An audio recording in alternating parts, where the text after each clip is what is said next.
চাষি এখানে বসে কেন?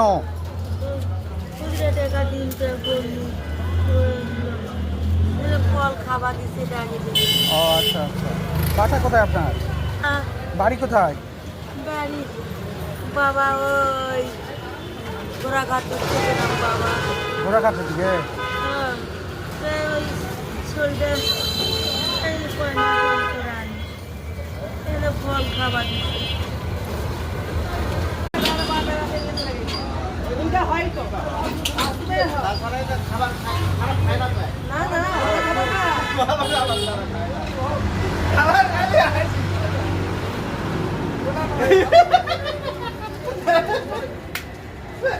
শয়তান শয়তান, এটা শয়তানের জাহাজ দিবে বের করবে।